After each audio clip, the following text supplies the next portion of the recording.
আমরা অজুর ক্ষেত্রে কি করি, তাড়াহুড়ো করে তাড়াহুড়ো করতে, রে ভাই জানাজার নামাজ শেষ হয়ে যাইতেছে, তাড়াহুড়ো কর, মানে কল চাপ দেয়, একজনে তিনজনে মিলে অজু করতেছে একসাথে, ইচ্ছা মতো অজু করে দেখিস।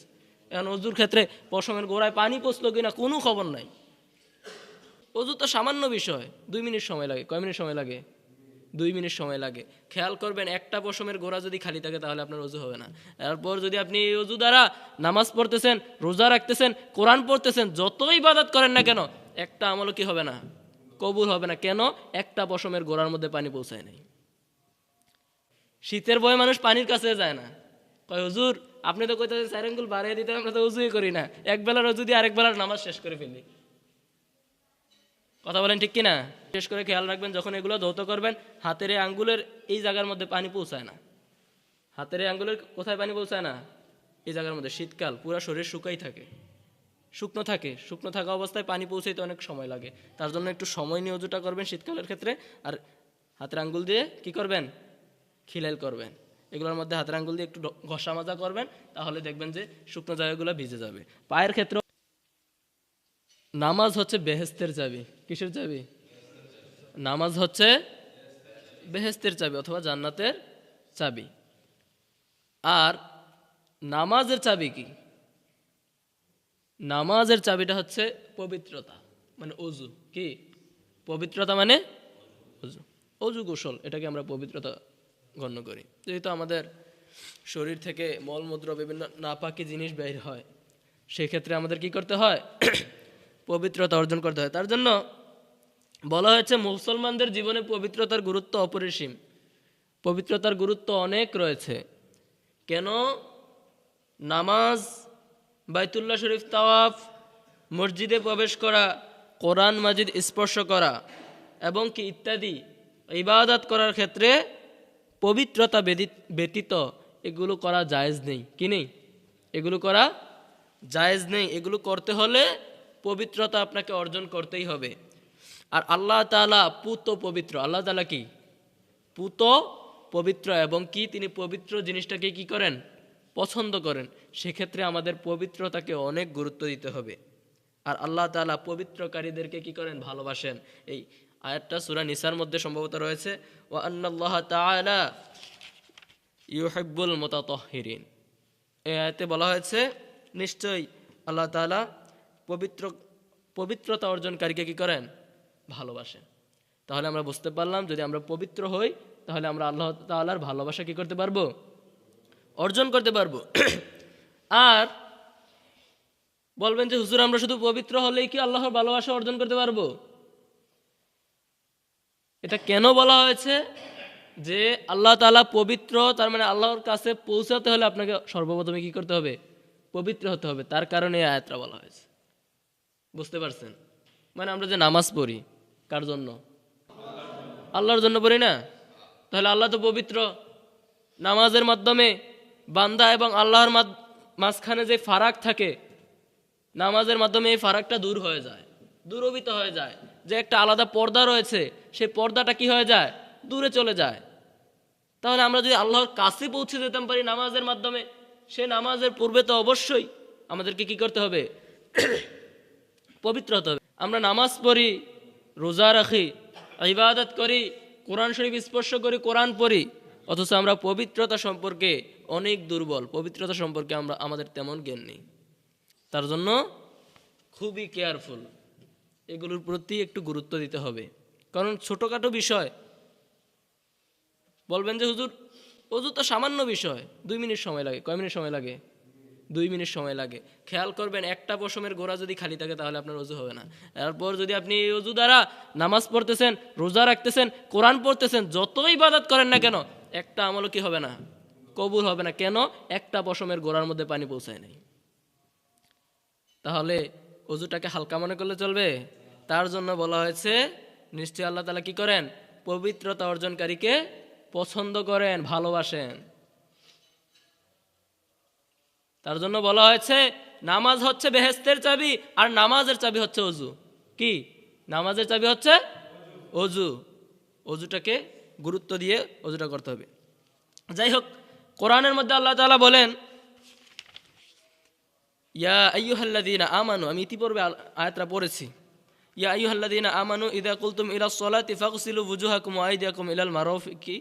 এই আয়াতে আল্লাহ তাআলা বলেন, হে ঈমানদারগণ, ইয়া আইয়ুহাল্লাযীনা আমানু, হে ঈমানদারগণ, ইযা কুলতুম, তোমরা যখন ইচ্ছা করো, ইলাস সালাতি, সালাতের জন্য। কিসের জন্য? সালাতের জন্য। তোমাদের মুখমণ্ডল ধৌত করবে সর্বপ্রথম। কিসের কথা বলা হয়েছে? মুখমণ্ডল ধৌত করবে। ওয়া আইদিয়াকুম, তোমাদের হাত ধৌত করবে। তোমাদের হাত ধৌত করবে। ইলাল মারাফিকি ওয়ামসাহু, এবং কি তোমাদের মাথা মাসেহ করবে। বিরউসিকুম ওয়া আরজুলাকুম ইলাল কাবাইন, এবং কি তোমাদের পায়ের গোড়ালিগুলো কি করবে? গোড়ালি পর্যন্ত ধৌত করবে। এখন রাসূলের সুন্নতের ক্ষেত্রে আমরা যে এই 4টা জিনিস পাইলাম, ফরজ, অজুর ফরজ পাইলাম। অজুর ফরজ কয়টি? 4টি। এই যুবক ভাইরা তোমরা বলো, অজুর ফরজ কয়টি? সবসময় তো আলোচনায় শোনা হয়, আসলে যেই বিষয়গুলো আমাদের দৈনন্দিন জীবনের মধ্যে প্রয়োজন, এগুলো আমরা জানি না। কোন বিষয়গুলো জানি? যেই বিষয়গুলো জানলে ফিতনার মধ্যে পড়া হয়, ওই বিষয়গুলোর প্রতি আমাদের খবর থাকে, অথচ দৈনন্দিন জীবনে এগুলো আমাদের প্রত্যেক দিন প্রয়োজন পড়তেছে, এগুলোর প্রতি আমাদের কোনো খবর নাই। অজুর ফরজ 4টা, অনেক মানুষ এটাও জানে না, অথচ সে মুসলিম পরিচয় দিয়ে বসবাস করতেছে। অন্তত মুসলমান হিসাবে তাকে তো অজুর ফরজটা অন্তত জানার দরকার ছিল, ঠিক না? তাহলে সে কিসের মুসলমান হলো যে অজুর ফরজটা সে জানে না? তাহলে মনে থাকবে তো, অজুর ফরজ কয়টি? অজুর ফরজ কয়টি? সবাই বলেন, অজুর ফরজ কয়টি? অজুর ফরজ 4টি। 4টি ফরজ, তার ভিতরে আর রাসূল পাক সাল্লাল্লাহু আলাইহি ওয়াসাল্লামের সুন্নাত রয়েছে। এই সুন্নাতগুলা কি পালন করলে গুনাহ হবে? গুনাহ হবে নাকি? অবশ্যই সওয়াব হবে। ওইগুলো পাশাপাশি কি করবেন?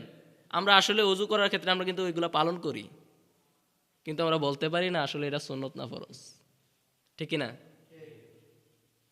আমরা খেয়াল করি না আসলে এটা সুন্নত না ফরজ, কিন্তু ওই সুন্নতটাকেও কিন্তু আমরা ফরজ মনে করে ফেলি। খেয়াল রাখবেন, অজুর ফরজ কয়টি? অজুর ফরজ কয়টি? 4টি। আর এই 4টি হচ্ছে এই সমস্ত মুখমণ্ডল।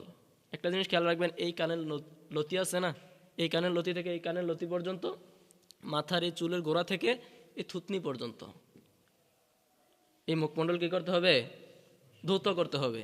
মনে রাখবেন, এই আশেপাশের এই পশমগুলোর গোড়ায় যেন পানি পৌঁছায়। আর আমাদের তো দাড়ি আছে, যেহেতু আমরা পুরুষ, ঠিক না? তাদের দাড়ি আছে, দাড়ি খিলাইল করবে, যেটাকে আমরা গ্রামের ভাষায় বলি আর কি, খিলাইল বলি আর কি, এমনটা করে নেবেন।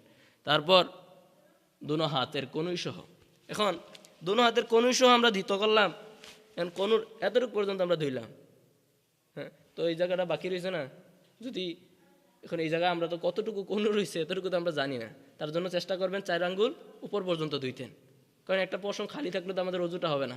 একটা পশমের জন্য তো আমরা কি নষ্ট করে দেবো অজুটাকে? শুধু অজু নষ্ট হবে না, আমাদের নামাজটাও নষ্ট হয়ে যাবে।